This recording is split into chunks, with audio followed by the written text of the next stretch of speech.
The episode begins with Usato standing with Rose at the top of the mountain, overlooking the forest known as Linger's Shadow. Rose warns him that the forest is full of monsters and instructs him not to return until he hunts down the large brown bear. Usato, terrified, pleads with her not to go there, but Rose throws him into the air. Annoyed, Usato uses his healing magic and lands unharmed in the forest, realizing he can't return until Rose's command is fulfilled. Usato becomes determined to defeat the formidable bear. Usato expresses confidence in facing the supposedly easy task of defeating a 2-meter-tall bear. After the challenges he has overcome, suddenly a white bear appears behind him, causing Usato great fear. As the bear chases him, Usato believes it to be smaller than he thought, confident in his speed and agility. However, 2 blue bears join the pursuit, and Usato runs until he reaches waterfalls, diving in to escape. After emerging, he hangs his wet clothes on a tree and mentions Rose providing emergency supplies and a knife, but no means to start a fire. Usato begins eating and decides to confront the large brown bear the next day, though he considers the task seemingly impossible. The following morning, armed with a knife, Usato sets out to gather information about the bear's habitat. He discovers claw marks on a tree, potentially a sign of the large bear. Suddenly, he hears a noise and, anticipating a threat, draws his knife. To his surprise, a small rabbit appears, and Usato communicates with it, understanding that the rabbit comprehends him. After completing the treatment, the rabbit asked Usato to take care of himself to avoid getting hurt again. It then ran off to hide as Usato embarked on the search for the large brown bear. Unbeknownst to him, the rabbit followed him, ignoring Usato's low-toned request not to follow him. Driven by curiosity about the terrifying monsters Usato was searching, frustrated by the rabbit's persistence, Usato stopped to speak to it, hoping to make it understand that he was now in pursuit of extremely dangerous creatures. However, the rabbit didn't heed his words and continued following him. Usato's anger grew, and he confronted the rabbit, realizing that it knew the location of the large brown bear. He questioned the rabbit about its whereabouts, and the rabbit quickly led him in a different direction. Usato followed the rabbit, and it indeed guided him to the den of the large brown bear, resembling a cave. Usato decided to observe without alerting the bear to his presence. As he watched, he noticed that the bear had a family, recalling that large brown bears often lived in groups. He identified this family as the bear's group. Returning to his campsite, Usato stood by the lake to fill his water bottle, feeling uneasy about the water's safety. However, with no other option, he proceeded to drink.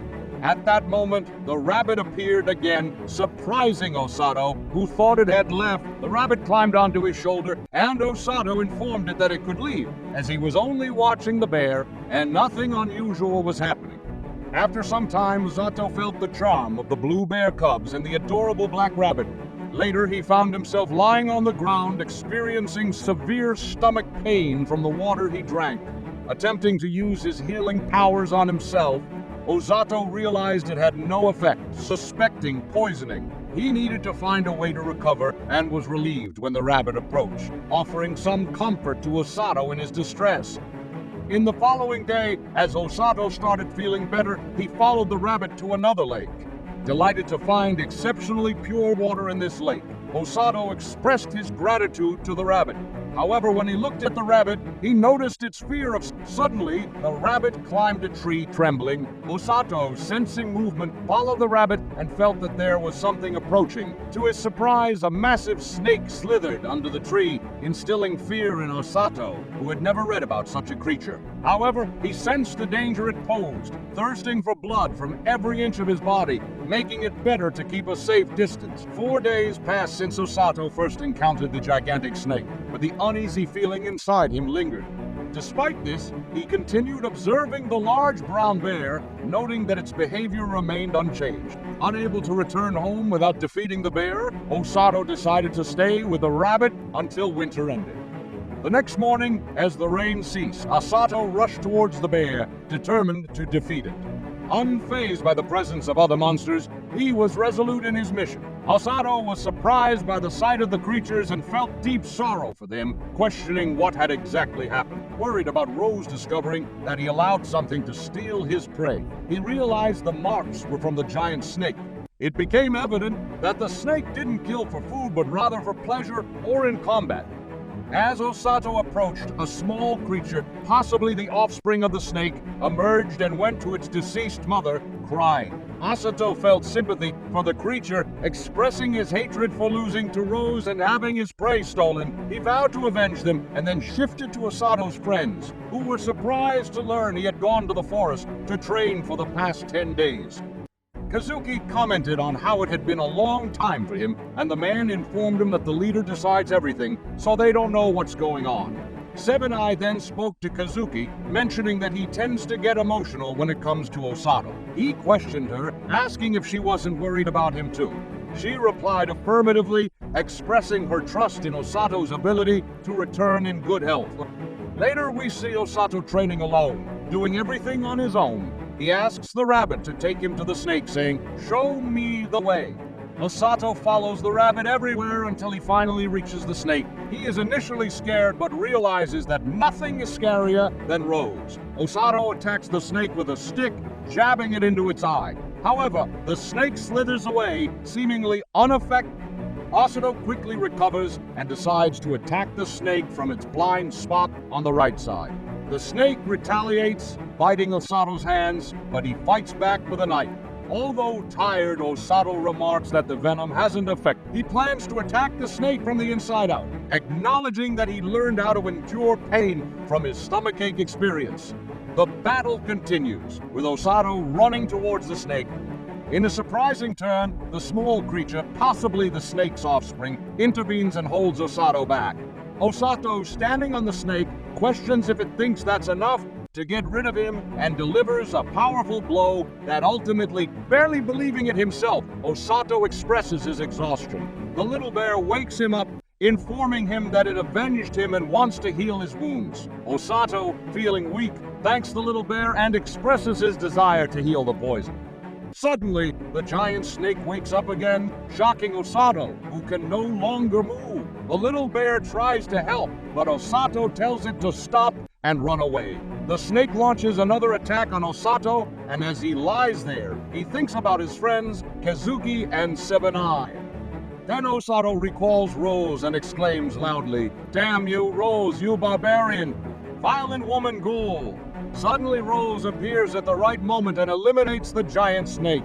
Usato is astonished, not expecting her presence. Rose, triumphant in her victory, comments on the filthiness of the snake and scolds Usato for not dying quietly. Usato questions why she is there, and Rose reveals that the little one, Kokoro, informed her about Usato. The rabbit that was with Usato moments ago is revealed to be Kokoro.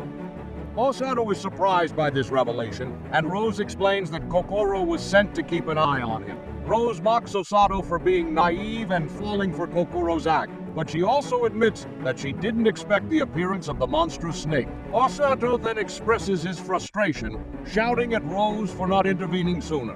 Rose responds by stating that she was nearby, ready to intervene if needed, but she didn't expect such a monstrous creature to show up.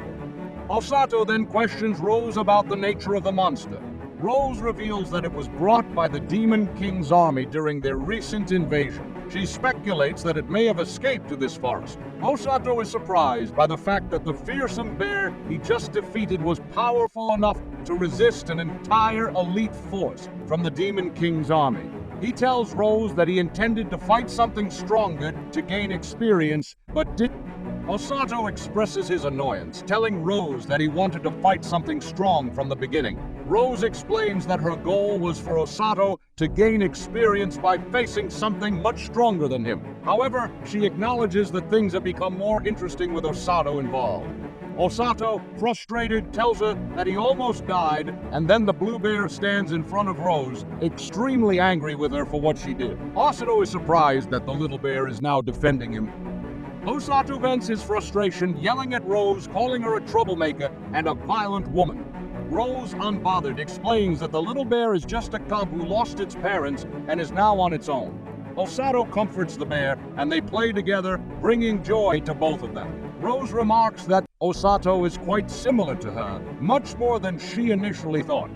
Then Rose calls out to the blue bear, who is very frightened of her. She tells him, "We'll take you with us," and the bear gladly carries Usato, excited to go with them. Rose carries both of them effortlessly with one hand. In his thoughts, Usato expresses his discomfort, finding Rose extremely scary.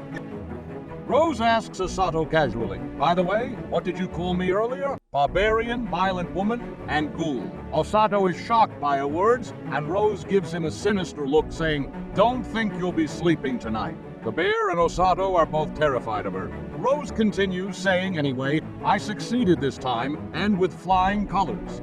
You've qualified to stand by my side on the battlefield.